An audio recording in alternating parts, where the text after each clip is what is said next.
Halo pemirsa, bagaimana kabar Anda? Harus selalu sehat dan semangat dong pastinya. Karena senang sekali hari ini saya Irin Anggun dapat kembali hadir untuk menemani aktivitas Anda dalam program Bincang hari ini. Spesial pemirsa, saat ini kita sudah berada di rumah dinas Bupati Kabupaten Bantul. Dan tentunya sudah bersama dengan dua narasumber terbaik spesial yang sudah berkenan untuk berbincang terkait dengan tema yang sudah kita persiapkan khusus untuk pemirsa. Apa sih yang akan kita bahas hari ini? Pastinya pemirsa sudah penasaran sekali. Namun sebelumnya kita boleh sapa dulu dua narasumber terbaik yang sudah hadir hari ini. Di sebelah kiri saya pemirsa sudah hadir yaitu Bupati Kabupaten Bantul, Bapak Haji Abdul Halim Musli. Pak Halim, apa kabar? Ya baik, alhamdulillah. Selamat pagi semuanya, sehat-sehat semuanya. Sehat dan semangat tentunya ya Pak Halim. Ini kesibukannya seperti apa nih Pak Halim saat ini? Ya, karena ini akhir tahun, maka kita melakukan pemantauan Nataru, hari Natal dan Tahun Baru. Ini kan harus dikendalikan, jangan sampai terjadi kerumunan yang tak diinginkan ya Pak? Ya, kerumunan-kerumunan yang tak bisa dikendalikan, karena itu akan menjadi media yang sangat baik untuk penyebaran COVID-19. Oke, jadi concernnya terhadap pengawasan terkait dengan libur Nataru begitu ya Pak ya, agar masyarakat ini tetap di rumah saja, semoga begitu ya Pak ya. Baik, terima kasih Pak Halim, dan satu lagi pemirsa sudah hadir bersama dengan kami yaitu Kepala BPN Kabupaten Bantul, Bapak Iskandar Subagio. Pak Iskandar, apa kabar? Alhamdulillah, selamat pagi, salam sehat untuk kita semua. Semoga kita selalu terpelihara, terjaga, dan selalu dalam kondisi sehat lahir batin. Amin, sehat lahir batin ya Pak, betul sekali. Ini saya merasa tersanjung sekali karena hari ini saya paling cantik sendiri. Karena dua narasumber ini ganteng-ganteng semuanya, serasi semua menggunakan batik juga. Terima kasih sekali lagi untuk Pak Halim dan juga Pak Iskandar. Baik, untuk episode kali ini Pak Halim, Pak Iskandar, kita akan membahas terkait dengan penyelesaian tanah tutupan Jepang. Betul ya Pak ya? Nah, kita ke Pak Iskandar dulu. Pak Iskandar, sebelum kita lebih dalam lagi terkait dengan penyelesaian konflik begitu. Nah, boleh diceritakan sedikit sejarah tanah tutupan Jepang ini.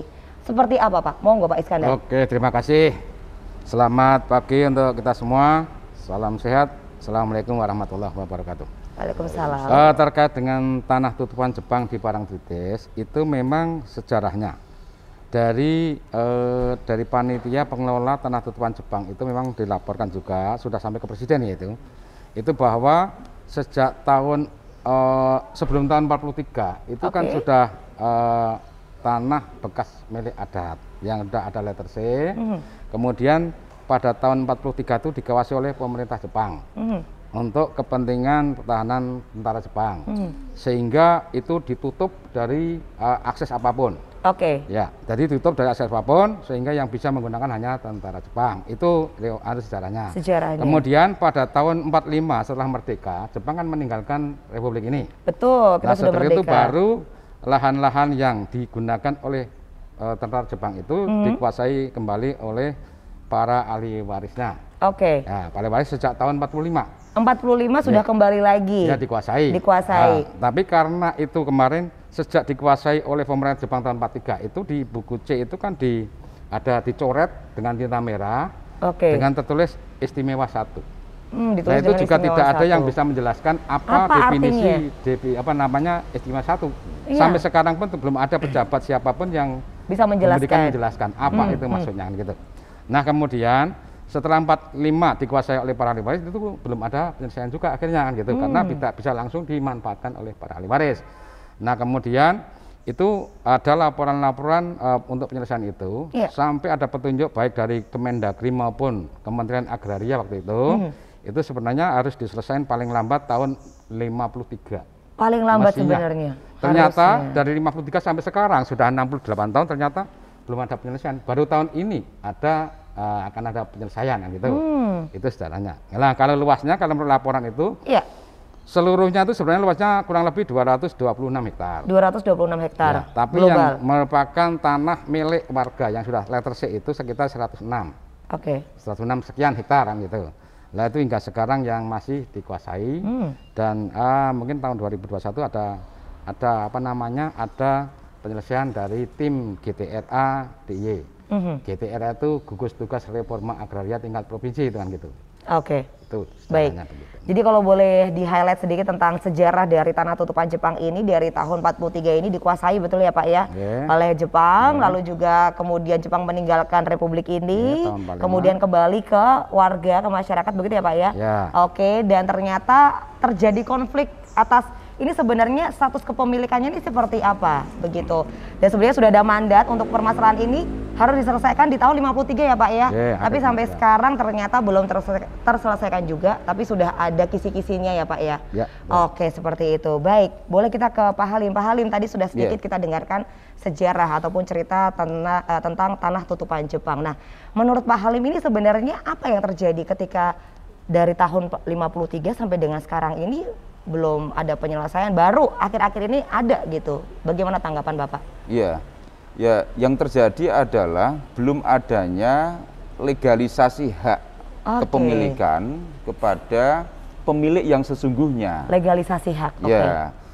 Maka GTRA, gugus tugas reforma agraria, ini ingin menuntaskan dengan wujud pemilik yang sesungguhnya, ahli waris dari tanah-tanah itu, itulah yang berhak untuk memiliki, menguasai.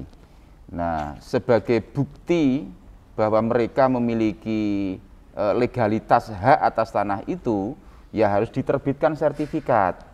Tetapi penerbitan sertifikat ini kan harus melalui proses. Betul. Ya, sehingga diperoleh informasi yang meyakinkan bahwa si Sutonoyo Dadap Waru, nama-nama orang, ya. Sutonoyo Dadap Waru ini memiliki tanah di Persil sekian, lokasinya sekian. Itu harus ada bukti-bukti yang meyakinkan. Betul. Ada dokumennya ya Pak ya? Ya, ada dokumen yang meyakinkan sehingga bisa dihindari adanya konflik agraria, sengketa lahan itu. Nah, pemerintah daerah mendorong agar ini segera dituntaskan agar masyarakat ini memiliki legalitas haknya itu, sehingga bisa dimanfaatkan dengan tenang, dimanfaatkan dengan meyakinkan. Betul. Apakah untuk pertanian, industri, yang maupun jasa-jasa yang lain. Karena basis ekonomi konvensional di Kabupaten Bantul itu ya pertanian, ya tanah yang akan digunakan untuk pertanian atau industri ataupun jasa-jasa yang lain. Kalau belum punya keabsahan atau legalitas, ya legalitasnya ini kan susah ragu-ragu dan saya kira juga pihak perbankan kalau mau membiayai juga mikir-mikir dong pasti ya Pak. Tidak bisa yakin 100% gitu. Sehingga ini kan akan menghambat pertumbuhan ekonomi. Ya gitu. Ya tentu saja ini akan kita dorong dan saya mengapresiasi teman-teman di BPN yang sudah mempersiapkan sedemikian matang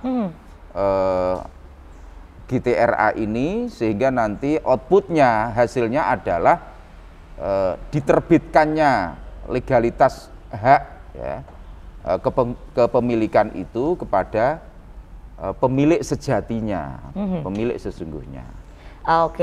Jadi kalau melihat di lapangan ini mungkin juga ada permasalahan terkait dengan legalitas dari masyarakatnya sendiri.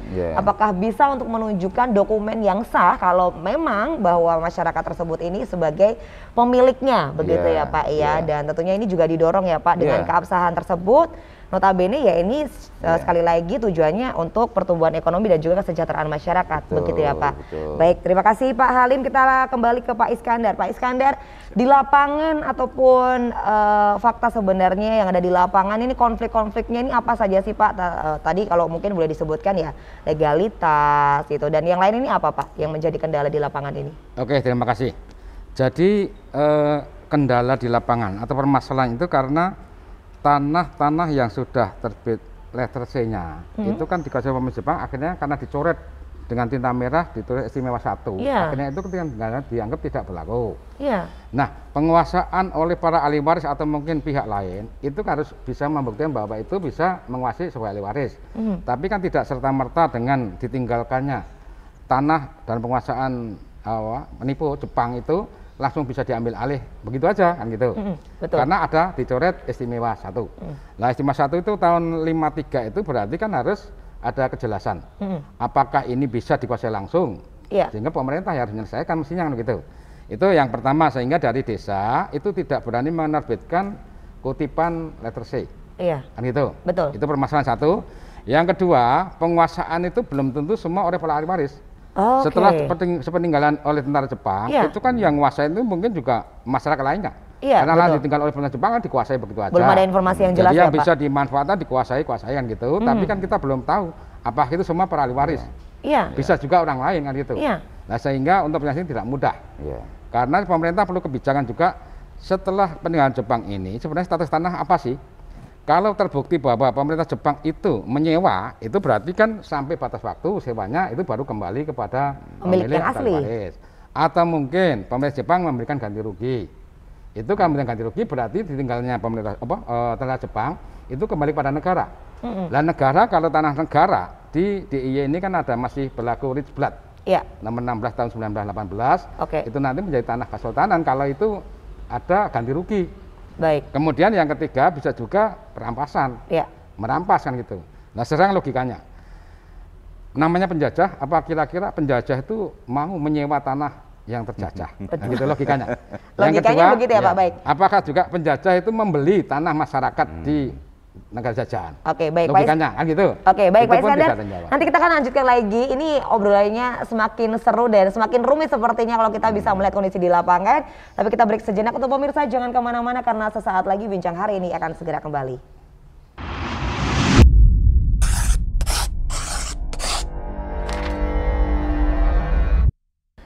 Terima kasih pemirsa Anda masih setia bersama kami di Bincang hari ini. Dan untuk pemirsa yang baru saja hadir dan bergabung bersama dengan kami, hari ini kita membahas terkait dengan penyelesaian tanah tutupan Jepang. Dan sebelum kita break tadi, Pak Iskandar juga sudah mengutarakan seperti apa sih sebenarnya konflik yang ada di lapangan ya Pak. Mulai dari legalitas, lalu juga benar nggak sih bahwa mereka ini adalah ahli waris, lalu juga untuk status tanahnya ini seperti apa. Nah, untuk Pak Iskandar monggo dilanjutkan lagi Pak, untuk di lapangan ini konfliknya seperti apa. Oke, terima kasih. Nah, karena itu bekas penguasaan Jepang, Ya. sehingga penguasaan oleh warga atau mungkin ahli waris atau orang lain itu kan harus perlu kejelasan. Sehingga itu perlu kebijakan pemerintah. Nah, ternyata pemerintah sejak tahun itu sampai tahun 2021 kemarin kan belum ada penyelesaian. Iya.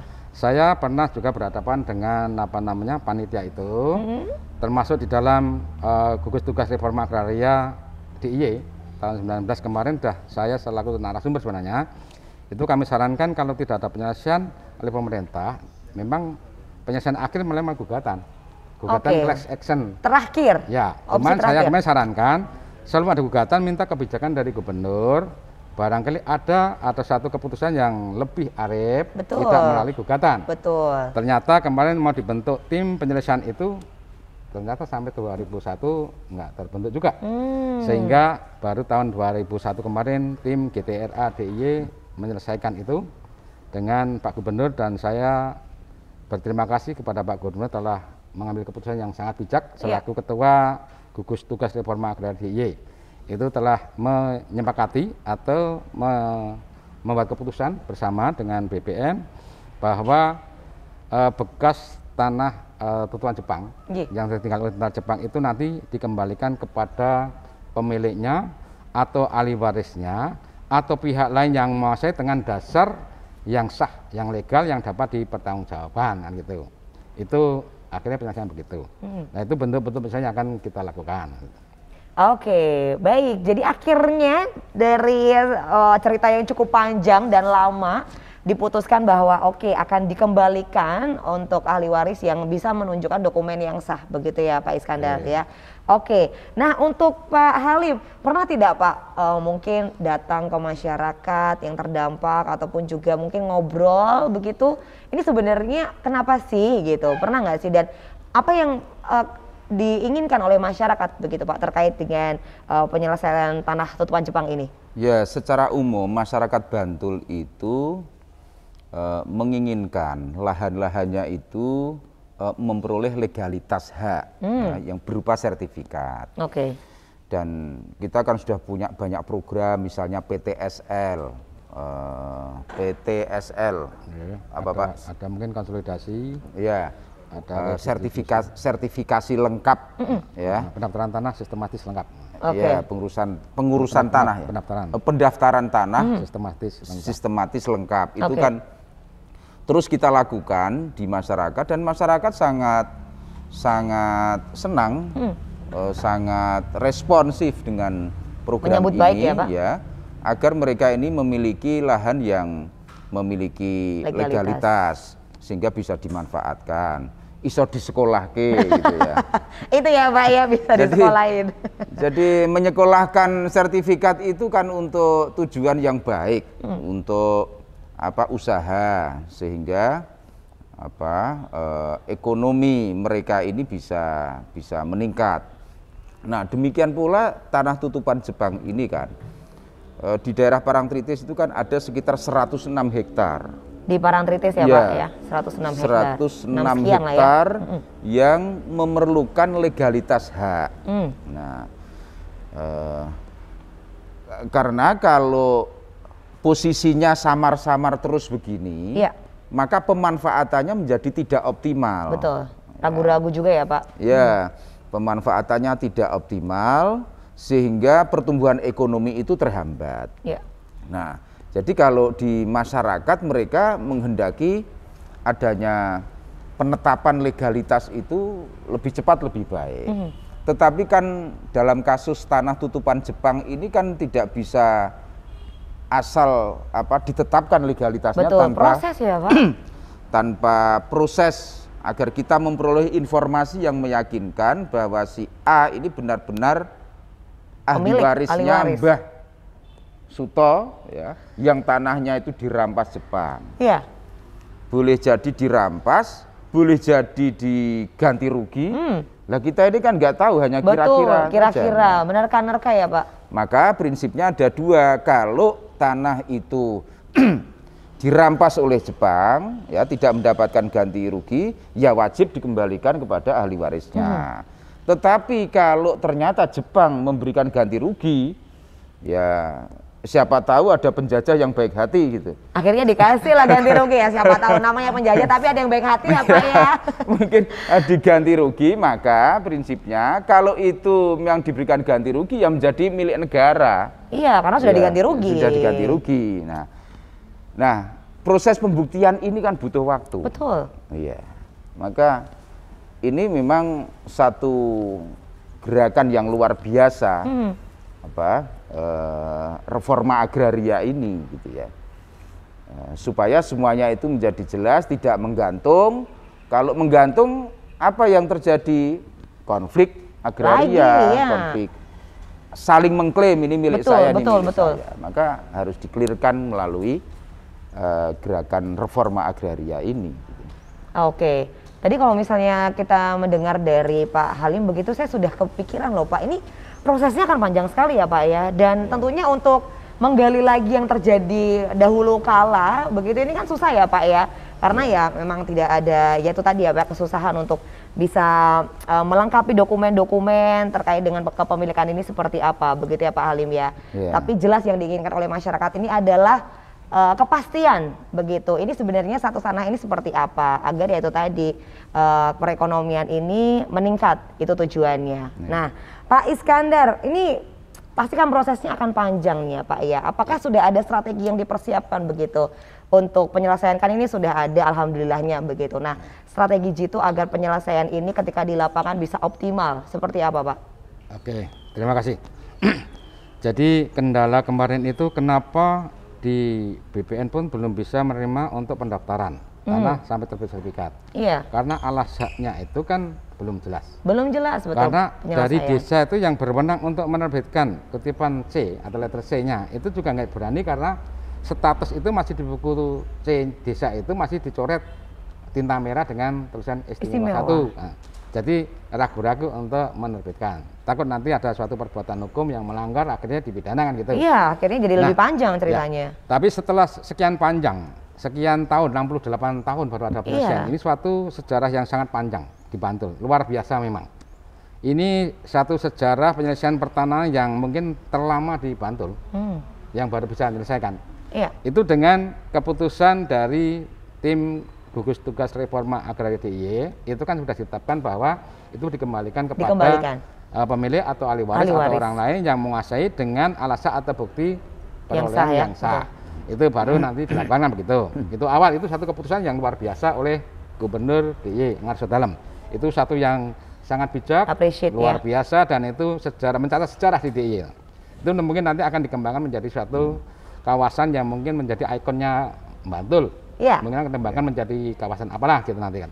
Nah, kemudian dalam perkembangannya nanti setelah ada keputusan dari reforma itu sebenarnya ada penyelesaian dengan bentuk legalisasi aset.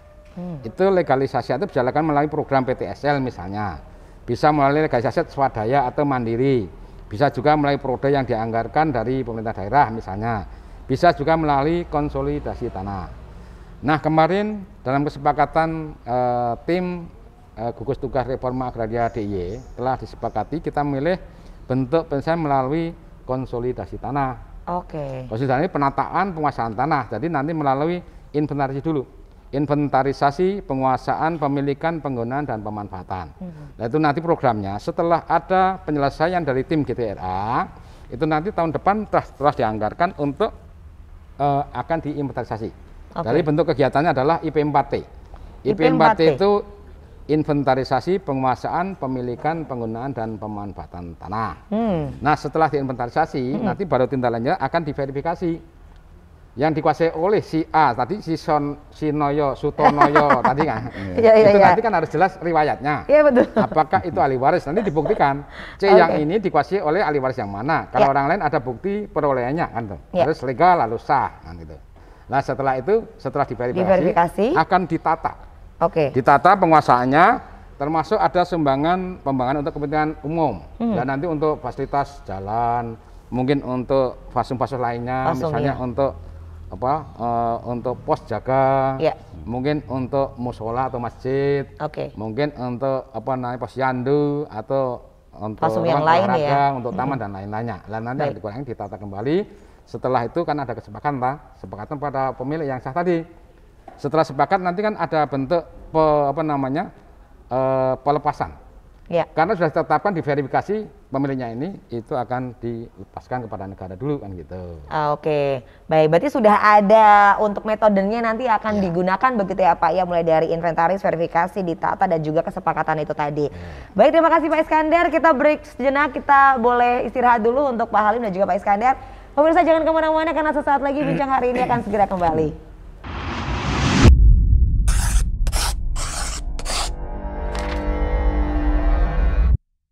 Terima kasih pemirsa, dan masih setia bersama kami di Bincang hari ini, dan tentunya masih berada di Rumah Dinas Bupati Bantul bersama dengan Pak Halim, lalu juga Pak Iskandar, berbincang terkait dengan penyelesaian tanah tutupan Jepang. Banyak sekali ternyata kendala-kendala dan juga fakta di lapangan pemirsa, tidak mudah untuk bisa menyelesaikan sengketa ataupun juga konflik ini, butuh waktu yang cukup lama, namun akhirnya terjadi kesepakatan bahwa nantinya penyelesaiannya adalah tanah ini akan dikembalikan kepada ahli waris yang bisa menunjukkan data ataupun juga surat yang sah seperti itu. Nah, kita lanjutkan lagi mungkin ke Pak Iskandar lagi. Pak Iskandar, dokumen seperti apa yang dibutuhkan oleh ahli waris ataupun juga masyarakat yang merasa bahwa dia mempunyai hak atas tanah tersebut begitu? Apa saja yang harus dipersiapkan dan juga ditunjukkan nantinya Pak Iskandar? Terima kasih. Jadi ini kan tanah bekas milik adat yang sudah terbit letter C, itu kan di desa yang punya data. Di sana udah ada buku C-nya itu atas nama parcel ini, atas nama siapa, itu sudah ada. Dan nanti untuk membuktikan bahwa parcel ini punya siapa, parcel ini punya siapa, Sutonoyo tadi, itu nanti baru ditelusuri yang menguasai. Sekarang ahli waris dari ini siapa? Soalnya 68 tahun yang lalu, itu mungkin pemilik itu udah nggak ada lagi itu. Kalau ada mungkin umurnya udah lebih dari 100 tahun kan gitu. Betul. Nah, itu mungkin udah ahli warisnya. Sudah tidak mengingat ahli warisnya pun juga bisa ahli waris yang langsung dari keturunan anak, bisa juga cucu. Karena ahli waris golongan 1 itu kan ke bawah. Jadi anak, cucu, buyut itu ahli waris tingkat golongan 1. Kalau golongan 1 nggak ada, baru golongan 2 itu ke orang tua, nggak mungkin lagi. Kalau golongan 2 nggak ada, golongan 3 ke samping, saudara, ponakan dan lain itu golongan waris gitu. Dan ini akan telusuri dari situ. Setelah pembuktian bahwa itu benar sebagai ahli waris, baik golongan 1 maupun golongan 3 tadi, nanti baru akan diinventarisasi, baru diverifikasi. Iya. Nah, mungkin ada juga pihak lain yang menguasai tanpa dasar. Nah, Oke. tanpa dasar ini dipertanyakan, perlu dari mana? Nah, mungkin ada riwayatnya, mungkin jual beli di bawah tangan, mungkin jual beli di depan kepala desa atau lurah. Nah, itu nanti harus dibuktikan.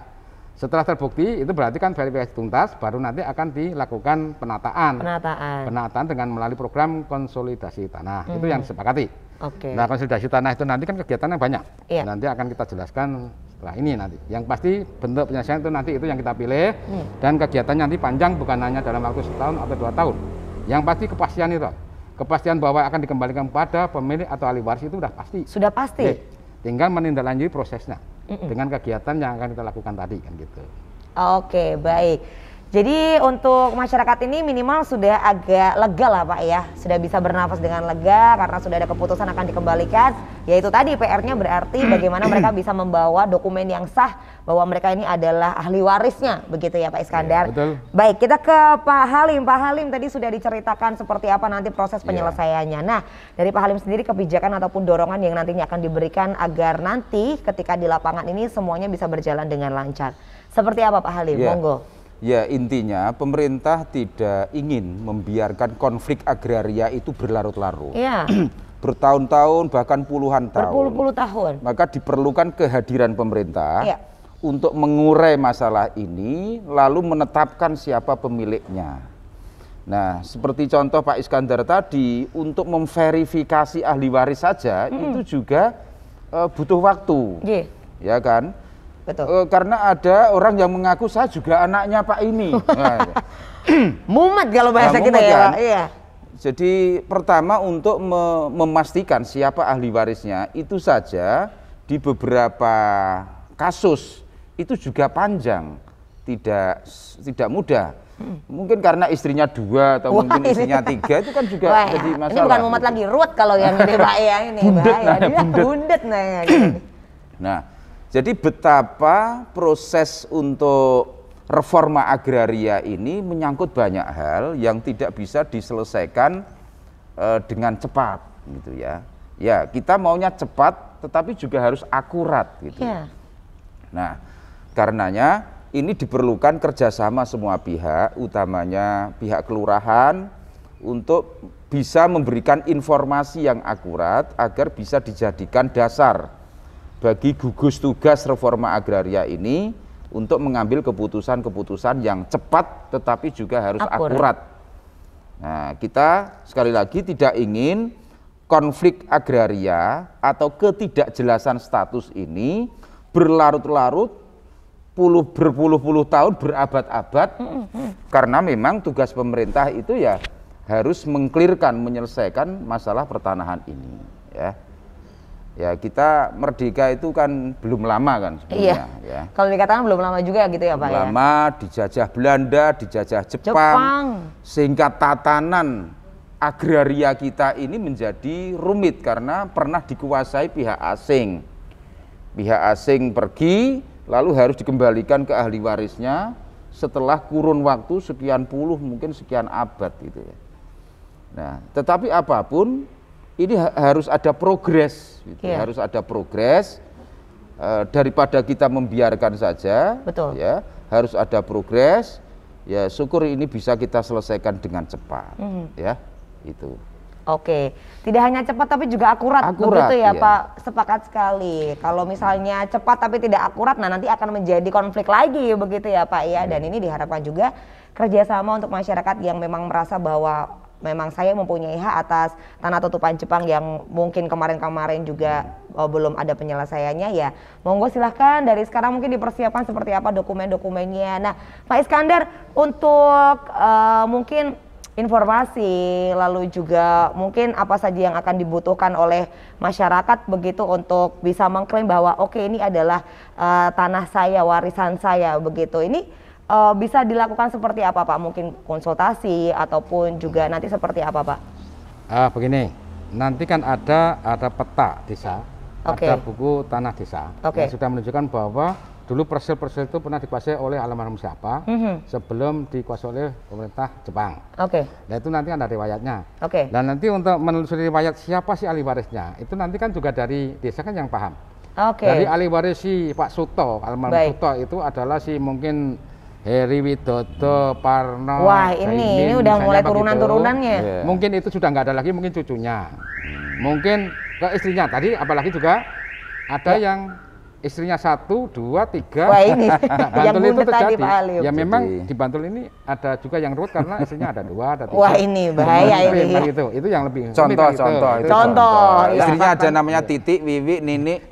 Oh, jadi berapa nih istrinya ada Titik? Tapi faktanya ternyata terjadi dan ada. Kami yang pusing memang gitu lah. Iya. Nah, itu terus itu kepastian bahwa itu sebagai ahli waris nanti kan ditetapkan ada ahli warisnya. Nah, kalau ahli waris yang dibuat oleh yang bersangkutan atau ahli waris dengan diketahui oleh seorang saksi, dibenarkan oleh lurah, dikuat oleh camat, nah itu bisa dilakukan juga. Tapi apakah itu nanti akurat? Kalau mau adil, sebenarnya penetapan Mahkamah Syariah atau Pengadilan Agama itu lebih adil. Iya, itu sebenarnya. kalau sebagai orang Islam mungkin lebih adil itu begitu karena itu akan ada pemeriksaan saksi, ada sumpahnya, ada berita acara, akhirnya tetapkan bahwa ahli warisnya ini kan gitu. Oke. Itu sesuai dengan Quran surat An-Nisa itu diatur untuk membagi waris berdasarkan hukum Islam. Kalau mau adil. Kalau mau adil. Itu kan juga perlu waktu. Iya, betul. Ya semua nanti bergerak, para yang menguasai tanah harus memang berusaha untuk memperoleh status sebagai ahli waris dari almarhum pemilik elektrisi itu siapaan gitu. Iya, baik. Itu baru nanti akan dilakukan inventarisasi. Nah, Oke. inventarisasi baru nanti akan diverifikasi kan gitu. Oke. Tapi kalau masyarakat ingin berkonsultasi juga bisa sekali ya Pak ya. Oh, apa-apa saja nanti yang memang akan dibutuhkan. Oh, siap. Oke, baik seperti itu. Nah, nanti kita akan lanjutkan lagi Pak Iskandar, Pak Halim. Kita break sejenak. Pemirsa jangan kemana-mana karena kita masih punya obrolan yang menarik. Tetap bersama kami di Bincang hari ini.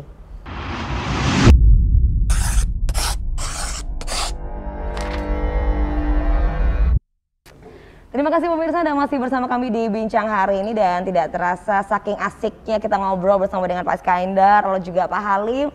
Kita sudah berada di segmen terakhir tapi kita masih akan lanjutkan lagi berbincang terkait dengan penyelesaian tanah tutupan Jepang. Kita ke Pak Iskandar lagi. Pak Iskandar, nantinya akan proses ini, penyelesaian ini akan dilakukan mulai dari kapan nih Pak? Oke, terima kasih. Setelah ada keputusan oleh tim gugus tugas reforma agraria DIY, itu kemarin di akhir Oktober 2021, di akhir Oktober, oke. Sehingga nanti tindak lanjutnya nanti programnya dari ATR BPN itu nanti tahun depan akan diagendakan, udah dianggarkan itu untuk kegiatan IP4T. Jadi inventarisasi penguasaan, pemilikan, penggunaan dan pemanfaatan tanah. Itu setelah diinventarisasi, itu nanti kan juga sebenarnya masyarakat kan harus pasang patok batas yang standar. Baik. Nah itu informasi sudah ada anggaran dari Dana IS. Oke, Dana IS. Dari Dana IS dianggarkan dari masyarakat termasuk dienakkan lah. Iya betul. Udah di masalahnya, patok pun disediakan oleh pemerintah. Betul. Nanti selesaikan pemerintah, diterbit sertifikat tanpa biaya oleh pemerintah, kan serba enak sebenarnya. Berarti gitu. Bisa dikatakan zero ya Pak ya? Ya itu free ya. Ini. Kalau zero bukan zero juga. Karena masyarakat nanti kan juga perlu ada dokumen-dokumen yang harus diurus sendiri, melakukan materai, mungkin membayar saksi lainnya untuk penandatangan dokumen kan. Tapi memang tidak terbebani dengan biaya-biaya seperti pematokan dan lain sebagainya. Nah nanti setelah pasang patok batas yang standar itu baru kan diinventarisasi. Iya. Setelah diinventarisasi baru diverifikasi apakah ini benar sebagai ahli waris. Buktinya apa? Makanya nanti masyarakat harus mengurus keterangan waris atau mungkin penetapan waris itu secara benar. Sehingga kita menetapkan subjek yang benar-benar memiliki yang berhak itu tidak salah lagi untuk ditindaklanjuti sampai sertifikasi atau lembaga penataan. Nah setelah itu diverifikasi nanti kan kegiatan berikutnya kan ada pelepasan pada negara. Tuh sepakat kita bikin desain penataannya kemudian disepakati oleh semua, peta tanda tangani, ada berita acaranya. Itu setelah itu baru melepaskan pada negara di depan kepala kantor BPN. Setelah dilepaskan, itu baru kita tata sesuai dengan desain tadi. Itu baru dibagi. Dibaginya nanti juga dengan keputusan. Keputusan berdasarkan objek konsolidasi tanah. Itu nanti kita tetapkan bahwa si A si B bagian ini sekian itu berdasarkan kesepakatan. Setelah tanda tangan peta desain nanti. Nah ini kegiatan IP4T-nya untuk tahun 2022 nanti. 2022 nah tahun berikutnya nanti akan direncanakan kegiatan POKT. Apa itu, perencanaan objek konsolidasi tanah. Itu tadi kan baru inventarisasi ya. Nanti baru tindak dengan verifikasi, baru nanti direncanakan tahun berikutnya itu adalah POKT. Itu perencanaan objek konsolidasi tanah. Kalau istilah sekarang itu matek, materi teknis kalau sekarang istilahnya. Nah, setelah itu baru tahun berikutnya baru dilakukan konsolidasi sampai penerbitan sertifikat. Nah, itu mungkin targetnya sampai 2024 sebenarnya. 2024. Tapi yang pasti kan pasti. Iya. Pasti, karena kegiatan itu nggak bisa serta-merta dengan keputusan langsung via sertifikat, nggak bisa begitu kan gitu. Untuk keamanan itu perlu dilakukan program yang ternyata paling tepat adalah konsolidasi tanah. Itu yang sudah diagendakan oleh BPN setelah hasil dari GTRA DIY tadi. Gitu. Oke. Baik, jadi untuk penyelesaian ini targetnya semoga tidak meleset 2024 sudah selesai ya Pak ya, begitu. Tapi yang harus sekali lagi menjadi kepahaman bersama, semua yang dilakukan oleh pemerintah ini pasti punya dasar ya Pak ya. Ini yang menjadikan bahwa proses itu tidak semerta-merta bisa dilaksanakan secepat kilat begitu. Walaupun memang kita pengennya cepat ya, tapi seperti yang Pak Halim katakan, cepat dan tepat itu adalah kuncinya. Begitu Pak Iskandar, Pak Halim terima kasih banyak. Nah kita ke Pak Halim. Pak Halim tadi kan sudah diutarakan juga dari Pak Iskandar. Untuk prosesnya ini diharapkan 2024 paling cepat ini sudah selesai. Nah nanti pengawasan yang akan diberikan dari pemerintah ini akan seperti apa dan dorongannya akan seperti apa Pak Halim? Monggo. Ya, pemerintah punya instrumen ya, pengawasan. Kita punya inspektorat, punya Satpol PP yang siap untuk membantu program penutupan tanah Jepang ini, ya, sehingga harapannya program ini bisa sukses, lancar, cepat, akurat, dan mengakhiri konflik agraria, karena bisa diterbitkan legalitas aset, ya, atas nama pemilik yang sah. Dengan demikian maka bisa dimulai pemanfaatannya agar pertumbuhan ekonomi itu bisa didorong gitu. Apakah untuk pertanian, untuk jasa-jasa dan industri gitu. Jadi pemerintah daerah sangat-sangat mendukung dan mengapresiasi dari apa yang dilakukan oleh BPN ini, karena sekali lagi kesejahteraan masyarakat Bantul itu ya based on land, jadi berbasis tanah gitu. Dan umumnya aktivitas ekonomi kita ini ekonomi tradisional, ekonomi konvensional, di mana tanah itu menjadi faktor ekonomi yang paling penting. Iya, krusial. Maka ini harapan saya ya ini bisa diselesaikan. Maka kalau tahun 2024 itu bisa selesai, itu luar biasa dan inilah yang kita harapkan. Oke, pemerintah pastinya siap ya Pak ya, karena sudah mempunyai instrumen-instrumen begitu agar untuk program penyelesaian tanah tutupan Jepang ini bisa berjalan dengan baik begitu. Kalau untuk saat ini mungkin boleh diberikan closing statementnya begitu Pak Iskandar, apa yang menjadi harapan, seperti apa, monggo singkat saja Pak. Oke, terima kasih. Dengan penyelesaian tanah tutupan Jepang ini dengan keputusan GTRA DIY, saya berharap masyarakat tenang dulu. Tidak usah gelisah lagi, tidak usah rame-rame mengklaim, tidak usah rame-rame menggugat, menuntut, sudah ada instrumen yang harus kita lakukan, pedomani untuk penyelesaian itu, yaitu dari keputusan GTRA. Kegiatan kan sudah kamu sampaikan tadi, itu tunggu aja waktunya. Tunggu aja waktunya, tunggu sabar. Aja waktunya, yang pasti itu nanti kan akan dilakukan oleh pemerintah sampai tuntas. Karena sumber permasalahan di dunia ini sebenarnya kan pada daging, dagingnya alam. Nah, jadi kan alam itu kan ada gunung-gunung, ada tanam tumbuh, ada saluran air, dagingnya ada alam lah ya Pak. Tanah, bumi. Yang sumber masalah itu adalah dagingnya. Karena gunung-gunung itu kan tulang-tulangnya alam, tanam tumbuh urat sarafnya alam, air adalah darahnya alam. Tapi kalau bumi atau tanah adalah dagingnya alam. Ternyata sumber masalah di dunia ternyata pada daging. Apapun kelihatannya pada daging sumber masalah di dunia ini. Mungkin itu, jadi saya berharap masyarakat tenang dulu karena sudah ada bentuk penyelesaian yang akan dilakukan pemerintah dan itu pasti kan gitu. Sabar, nggak usah konflik-konflik lagi, udah diselesaikan itu, nanti. Pokoknya tenang aja, begitu ya Pak ya. Baik, Pak Halim mungkin sedikit saja boleh disampaikan closing statementnya, monggo. Ya, saya mengucapkan terima kasih kepada BPN dan seluruh yang terlibat. Semoga program penyelesaian tanah tutupan Jepang ini bisa mengakhiri konflik agraria kita dan bisa mendorong pertumbuhan ekonomi, karena legalitas aset itu nanti akan bisa terselesaikan dengan baik. Gitu. Baik. Ya mari kita sukseskan program penyelesaian penutupan tanah Jepang. Baik, intinya semangat ya Pak, dan untuk masyarakat silahkan bersabar. Begitu. Baik, boleh kita beri tepuk tangan dong untuk Pak Iskandar, Pak Halim. Terima kasih banyak untuk waktunya. Semoga yang disampaikan ini bisa disimak baik oleh masyarakat dan sukses ya Pak Iskandar, semangat. Semoga untuk apa yang direncanakan terkait dengan penyelesaian tanah tutupan Jepang ini bisa berjalan dengan lancar.